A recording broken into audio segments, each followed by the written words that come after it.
Hello बच्चों, आज हम लोग शुरू करेंगे एमसीक्यूज मैग्नेटिज्म चैप्टर से। तो थ्योरी पोर्शन आप पढ़ चुके होंगे, तो आपको कॉन्सेप्ट्स पता होंगे और उन्हीं को यूज करके सवालों को करना है। तो चलिए शुरू करते हैं। Choose the incorrect statements from the following regarding magnetic lines of force या मैग्नेटिक लाइन्स ऑफ फील्ड। तो मैग्नेटिक फील्ड लाइन्स के बारे में ये सवाल है और कहा गया इनमें से इनकरेक्ट स्टेटमेंट हमें चुनना है। पहला कहा गया the direction of magnetic field at a point is taken to be the direction in which north pole of magnetic compass needle points. ठीक है, ये बात सही है। अगर हम किसी मैग्नेट के पास में मैग्नेटिक कंपास रखते हैं तो कंपास की जो नीडल की सुई है वो जिधर रहती है, वो पॉइंटर जो है वो नॉर्थ की तरफ होता है। सही बात है, डायरेक्शन दिख जाती है। Magnetic field lines are closed curves, बात ठीक है। ठीक है, बाहर आपको जैसे मैग्नेट के बाहर आपको इस तरीके से ऐसे लूप दिखेगा, अंदर भी ऐसे होता है। ठीक है, तो ये पूरा इस तरह से ऐसे हो जाता है। ठीक है, तो ये क्लोज लूप्स होते हैं, सोलेनॉइड में आपको देखने को ही मिल जाते हैं।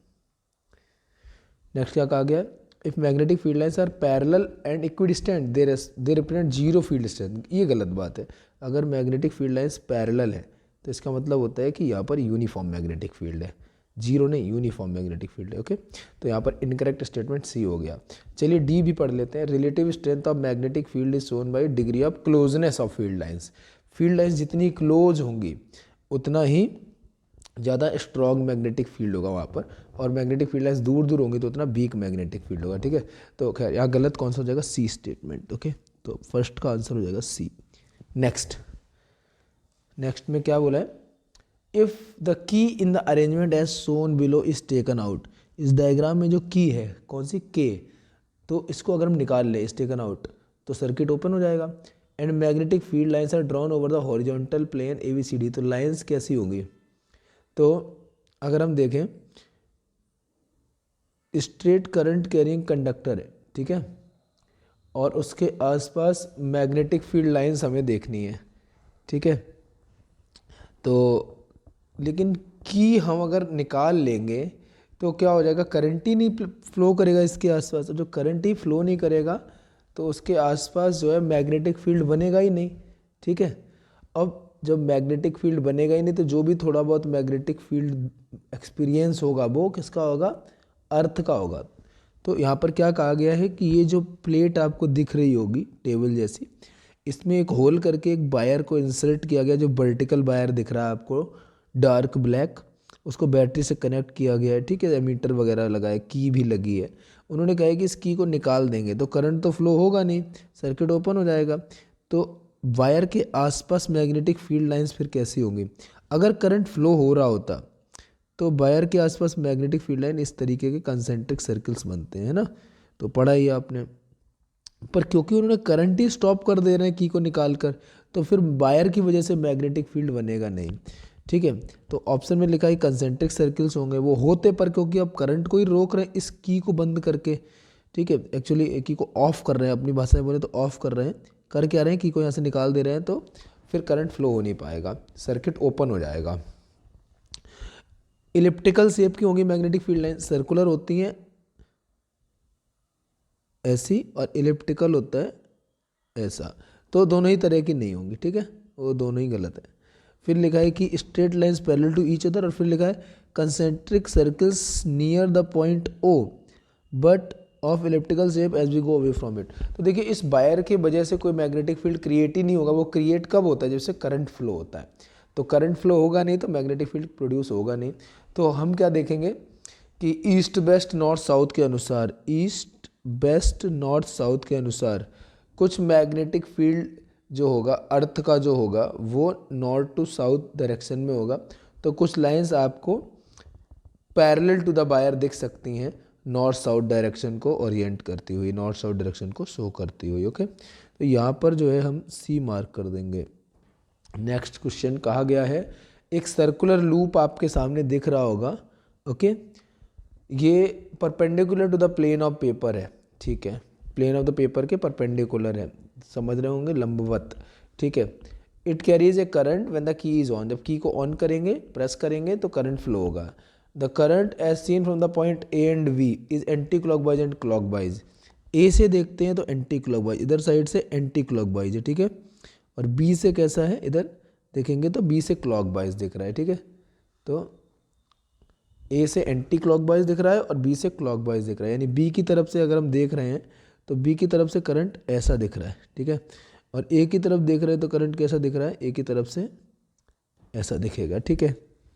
तो इसका मतलब इस लूप में जो करंट है बी की तरफ से देखने पर क्लॉकवाइज और ए की तरफ से एंटी क्लॉकवाइज दिख रहा है, ठीक है। Magnetic field line from point B to A, the north pole of the resultant magnet is on the face close to. तो नॉर्थ पोल किधर होगा, तो नॉर्थ पोल किधर होगा, ध्यान से देखिए, जिधर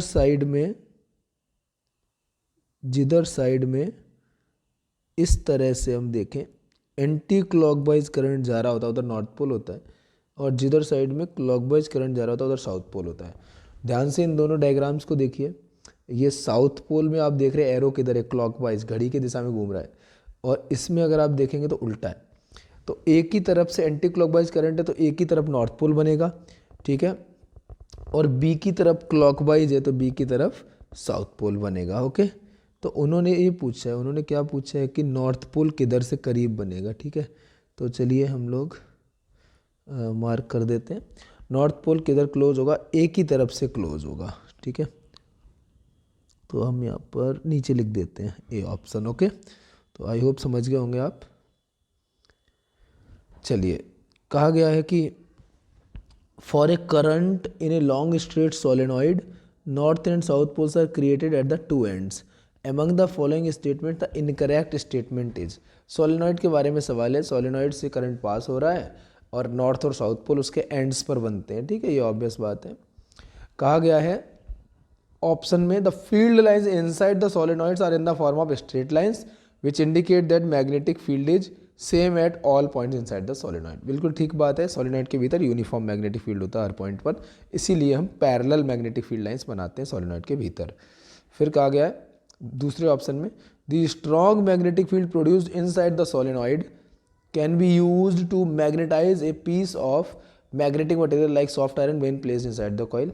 ये भी ठीक बात है, सोलेनॉइड में आपने करंट पास करने से पहले यहाँ पर एक सॉफ्ट आयरन कोर रख दी और फिर करंट पास किया तो ये आयरन कोर भी मैग्नेटाइज हो जाएगी, ठीक है।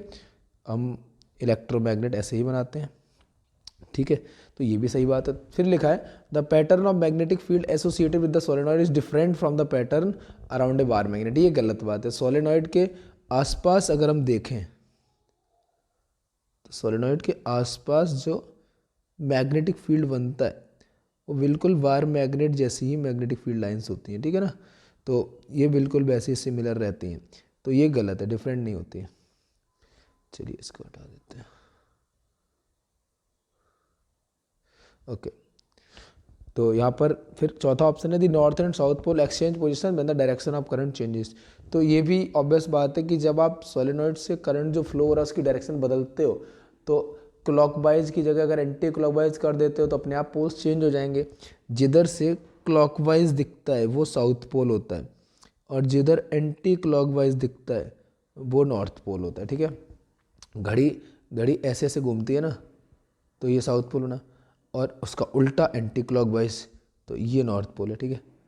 अब समझ पा रहे होंगे। तो अगर हम डायरेक्शन बदलेंगे तो पोल्स बदल जाएंगे। तो खैर यहाँ पर कहा गया था सी पॉइंट में कि जो मैग्नेटिक फील्ड पैटर्न सोलेनॉइड का होता है वो बार मैग्नेट से अलग होता है, तो ये गलत है, तो सी हो जाएगा यहाँ पर भी। नेक्स्ट कहा गया ये uniform magnetic field exist in the plane of paper from left to right. Magnetic field की डायरेक्शन है ऐसी, इसका मतलब इधर नॉर्थ पोल इधर साउथ पोल, इस तरह से रहा होगा।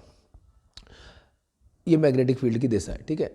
इन the field an electron and proton moves as shown. अब इसमें एक इलेक्ट्रॉन जा रहा है नीचे और प्रोटॉन जा रहा ऊपर, तो इलेक्ट्रॉन की दिशा के अपोजिट होती करंट की दिशा। जिधर पॉजिटिव चार्ज जा रहा होता है वो करंट की दिशा होती है, तो डेफिनेटली अगर हम देखें तो करंट की दिशा हमारी ऊपर की तरफ हो जाएगी। और ये अगर हम हटा दें, इससे कोई खास मतलब अभी नहीं है, ये मैग्नेटिक फील्ड की दिशा होगी right side, left to right magnetic field, ऊपर की तरफ करंट, फोर्स किधर लगेगा इलेक्ट्रॉन और प्रोटॉन पर। तो अगर हम ध्यान से देखें तो इलेक्ट्रॉन के लिए अगर हम देखेंगे तो फ्लेमिंग्स लेफ्ट हैंड रूल के अकॉर्डिंग हमें अपनी thumb, four finger, middle finger लगानी होगी। मिडिल फिंगर जो है वो हमारी करंट की डायरेक्शन में होनी चाहिए। फोर्स मैग्नेटिक फील्ड करंट के अकॉर्डिंग जो हमारा करंट है वो ऊपर की तरफ होगा। मैग्नेटिक फील्ड पहली उंगली से दिखाएंगे राइट साइड में। तो करंट, तो जो फोर्स लगेगा वो इलेक्ट्रॉन पर किधर लगेगा, डाउनवर्ड द प्लेन लगेगा, ठीक है, into the plane of the paper लगेगा। अब प्रोटॉन को देख लेते हैं। प्रोटॉन के लिए भी फिर से हम सेटअप लगाएंगे अपनी उंगलियों का। Force magnetic field current, magnetic field right side, current ऊपर की तरफ, फोर्स इसमें भी नीचे की तरफ। एक बार मैं आपको कलरफुल तरीके से बता देता हूँ। ये मैग्नेटिक फील्ड है राइट साइड में, करंट है ऊपर की तरफ, इलेक्ट्रॉन के अपोजिट और प्रोटॉन की सेम डायरेक्शन में। तो मैग्नेटिक फील्ड इधर, करंट इधर। तो फ्लेमिंग्स लेफ्ट हैंड रूल क्या कहता है कि ये फोर्स होगा अगर इधर मैग्नेटिक फील्ड है और इधर करंट है।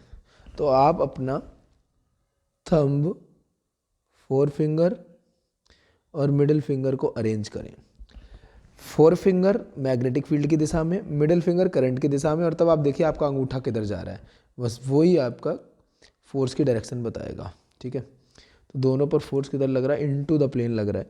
तो यहाँ पर क्या हो जाएगा, सही जवाब देखिए कहाँ लिखा है, forces both pointing into the plane of the paper. तो सही जवाब हो जाएगा ए। ओके, चलिए आगे बढ़ते हैं। कहा गया commercial electric motor do not use. Commercial electric motor में क्या यूज नहीं होता है, ठीक है। तो an electromagnet to rotate the armature. एक इलेक्ट्रोमैग्नेट आर्मेचर को घुमाने के लिए यूज होती है। आर्मेचर यानी कि वहाँ पर रेक्टेंगुलर कॉइल होती है जो कि दो मैग्नेटिक पोल्स के बीच में रखी होती है और वो घूम रही होती है, ठीक है, क्योंकि current carrying coil magnetic field में फोर्स लगने पर घूमती है। फिर effectively large number of turns of conducting wire in the current carrying coil. ये भी ठीक बात है, जो कॉइल होती है मोटर में उसमें काफ़ी सारे टर्न्स होते हैं और वो घूमती है। फिर तीसरा लिखा है permanent magnet to rotate the armature. एक परमानेंट मैग्नेट होती है आर्मेचर को रोटेट करने के लिए, तो परमानेंट मैग्नेट नहीं होती है। कॉमर्शियल मोटर में परमानेंट मैग्नेट नहीं होती, इलेक्ट्रोमैग्नेट हुआ करती है, ठीक है।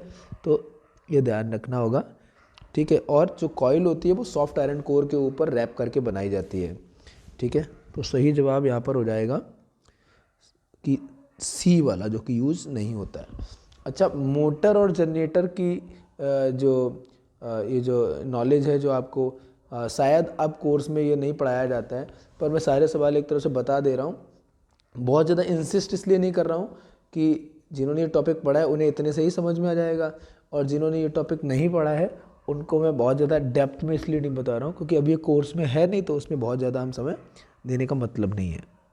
नेक्स्ट कहा गया in the arrangement shown in the figure 13.4 there are two coils bound on a non conducting cylindrical rod. देखिए कॉइल्स आपको दिख रही हैं, ठीक है, एक प्राइमरी कॉइल और एक सेकेंडरी कॉइल है। इलेक्ट्रोमैग्नेटिक इंडक्शन नाम की एक फिनोमिनन होती है, उसमें ये अब पढ़ा जाता है। अब इलेक्ट्रोमैग्नेटिक इंडक्शन 10th से हट गया है, तो आप बड़े क्लास में पढ़ेंगे, बट फिर भी चलो क्वेश्चन आया तो मैं आपको बता देता हूँ।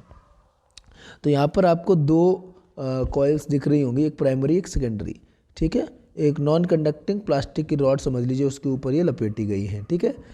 जैसे की को इंसर्ट करेंगे पहली वाली कॉइल में, इस वाली कॉइल में, तो जैसे करंट पास होगा तो ये क्या हो जाएगा, करंट कैरिंग सोलेनॉइड हो जाएगा। कौन, ये करंट कैरिंग सोलेनॉइड हो जाएगा, और इसके आसपास क्या होगा, मैग्नेटिक फील्ड बनेगा। इसके आसपास जो मैग्नेटिक फील्ड बनेगा, उस मैग्नेटिक फील्ड का प्रभाव पड़ोस वाली जो कॉइल है उस पर भी पड़ेगा। और मैग्नेटिक फील्ड में जब कोई कॉइल रखी हुई है, इस पर क्या होगा, इसमें करंट इंड्यूस हो जाएगा। तो अब ऐसे कैसे, पड़ोस वाली जो कॉइल है, सेकेंडरी जो कॉइल है, इसको हम सेकेंड बोल देते हैं, इसको हम फर्स्ट बोल देते हैं। फर्स्ट वाली कॉइल में जब जब करंट चेंज होगा, कभी घटेगा कभी बढ़ेगा, तो सेकेंड वाली कॉइल से लिंक्ड मैग्नेटिक फील्ड लाइंस घटेंगी और बढ़ेंगी। इससे क्या होगा, उसके इलेक्ट्रॉन्स पर फोर्स लगेगा और इस वजह से वो मूवमेंट करेंगे और फिर इलेक्ट्रिक करंट इंड्यूस हो जाएगा, ठीक है। और गैल्वेनोमीटर जो लगा हुआ है ये वाला, इसमें डिफ्लेक्शन होगा, ठीक है। और इस प्रोसेस को इलेक्ट्रोमैग्नेटिक इंडक्शन कहते हैं, ठीक है। तो आई होप आप बात को समझ पा रहे होंगे। आप आगे बढ़ेंगे तो इसके बाकी के दो ऑप्शन आपको देखने को मिलेंगे, ठीक है। तो इसमें देखिए there are momentary galvanometer deflection that die out shortly, the deflections are in opposite direction, तो सही जवाब डी हो जाएगा। फिर से इलेक्ट्रोमैग्नेटिक इंडक्शन आपके सिलेबस में नहीं है, पर मैं थोड़ा सा आपको बता दूं कि जब भी कभी किसी एक मैग्नेट के पास में किसी कॉइल को रखकर मूवमेंट किया जाए, चाहे तो कॉइल को मूव कराओ चाहे तो मैग्नेट को मूव कराओ, तो होगा क्या कि मैग्नेट और कॉइल के बीच रिलेटिव मोशन होगा। इससे कॉइल से जुड़ी हुई मैग्नेटिक फील्ड लाइंस घटेंगी और बढ़ेंगी, और जब भी magnetic field lines linked to the coil changes then current is induced in the coil. This phenomenon is called electromagnetic induction. Okay, तो जिन बच्चों के सिलेबस में टॉपिक नहीं है वो इसको स्किप कर सकते हैं इस क्वेश्चन को। मोटर जनरेटर का सिद्धांत कॉन्सेप्ट और इलेक्ट्रोमैग्नेटिक इंडक्शन ये अब 10th में नहीं रहा है। नेक्स्ट क्वेश्चन है, कहा गया चूज द इनकरेक्ट स्टेटमेंट, कौन सा गलत है। कहा गया Fleming's right hand rule is a simple rule to know the direction of induced current, तो ये सही बात है। राइट हैंड रूल से, फ्लेमिंग्स राइट हैंड रूल से इंड्यूस्ड करंट की डायरेक्शन पता चलती है। फिर कहा गया the right hand thumb rule is used to find direction of magnetic field line due to current carrying conductors. बिल्कुल कोई करंट कैरिंग कंडक्टर है तो उसको हम सीधे हाथ में पकड़ते हैं, हमारा अंगूठा करंट की दिशा में होता है, तो उंगलियां जो होती है मैग्नेटिक फील्ड की डायरेक्शन बताती हैं, ये भी ठीक है। फिर कहा गया है the difference between direct and alternating current is that direct current always flows in one direction whereas the alternating current reverses its direction periodically, ये भी ठीक बात है। In India AC changes directions every 1/50th second, ठीक है। तो देखिए होता क्या है, इंडिया में जो करंट आता है उसकी फ्रिक्वेंसी 50 हर्ट्ज होती है, ठीक है। 50 हर्ट्ज होती है, इसका मतलब क्या है, इस तरीके से ऑसिलेट करते हुए AC करंट जाता है, तो हमारा ये जो चक्कर है ये जो एक चक्कर आप देख रहे हैं, ऐसे 50 चक्कर होते हैं, ठीक है। एक सेकंड में ऐसे 50 चक्कर होते हैं, ठीक है। तो डायरेक्शन कितनी बार चेंज होगा, जरा ध्यान से देखिए कि अगर आप एक बार अप बढ़ जा रहे एक बार डाउन बढ़ जा रहे हैं, तो एक चक्कर में 2 बार डायरेक्शन आपकी बदल रही है, ठीक है। एक बार ऊपर की तरफ गए फिर नीचे की तरफ आए, ठीक है, तो ये डायरेक्शन आपकी बदल रही है। तो हर एक चक्कर में 2 बार डायरेक्शन बदल रही है, तो 50 चक्कर में कितनी बार डायरेक्शन बदल जाएगी, 100 बार। तो 50 चक्कर में कितनी बार डायरेक्शन बदल जाएगी, 100 बार बदल जाएगी, ठीक है। तो यहाँ पर 1/100th सेकेंड में डायरेक्शन चेंज होगी, ठीक है। तो ये जो डी पार्ट है वो यहाँ पर इनकरेक्ट हो गया, ओके। हर सेकेंड के 100वें हिस्से में डायरेक्शन बदलेगी, ठीक है। नेक्स्ट क्वेश्चन, कहा गया a constant current flows in a horizontal wire in the plane of the paper. एक वायर है हॉरिजॉन्टल, वो प्लेन ऑफ द पेपर में रखा हुआ है, करंट फ्लो कर रहा है उसमें किधर, ईस्ट टू वेस्ट, करंट ऐसे जा रहा है, इधर ईस्ट इधर वेस्ट। अब कहा गया है the direction of magnetic field at a point will be from north to south. North to south magnetic field होगी कहाँ, ऑप्शन में above the wire, below the wire, इस तरह के ऑप्शन है। तो आपको किसी स्ट्रेट करंट कैरिंग वायर के आसपास अगर मैग्नेटिक फील्ड की डायरेक्शन देखनी है तो क्या करना होगा, आपको इसको सीधे हाथ में पकड़ना होगा, सीधे हाथ में ग्रास्प कर लेना। आपका अंगूठा किधर होना चाहिए, आपका अंगूठा इस तरफ होना चाहिए करंट की दिशा में। तो अंगूठा जब करंट की दिशा में होगा तो उंगलियां इसको ऐसे रैप करी होंगी, उंगलियां ऐसे रैप करी होंगी, ठीक है। तो उंगलियों की जो दिशा होगी वो मैग्नेटिक फील्ड की दिशा बताएगी।